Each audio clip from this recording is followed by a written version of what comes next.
Si Bitcoin po needs to defend this level, yung mga bulls, no? We're looking at this level, yung 26,200 area, yung square na yan, yung box na yan. So, ito pong area na to, kailangan idepensa ng mga bulls. Kasi pagka bumigay po yan, makikita nyo na naman yung vacuum na to, open-minded na open area na naman yan. At ito, this is a 1 hour chart, no? Balik natin sa 4H. Mas malinaw. So, itong area nito is open na naman. So, tutuluan na naman tayo once na bumigay ang 26.2 level natin. This is the key level to watch in the immediate short term, mga titos and titas. So, as long as we are trading there sa price action, tignan nyo po itong poste and cantilever. Is pump? Ganyan naman siya lagi eh. Pump and then konso. Again, sabi natin, pagka masyadong tumagal tong konso, magba-Bart Simpson yan. Okay? So, kailangan si bulls breakout na to pataas. Okay? At the very least, abutin lang muna natin to. Kasi may mga resistances din tayo dito. Kumbaga, parang magre-reverse Bart Simpson.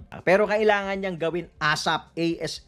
So, ito po, no? Itong reverse Bart Simpson na to. From here, yeah. So, kailangan niya nang i-fill itong area na to. So, let's say today or tomorrow. Today is False Move Monday, so we're not seeing some significant moves eh. Babalikin din yung bukas. So probably Tuesday or Wednesday, let's see kung kaya natin umabot ng area ng ito, itong 28,000. Okay? If not, pagdating ng FOMC meeting, we might see 24.8 ito.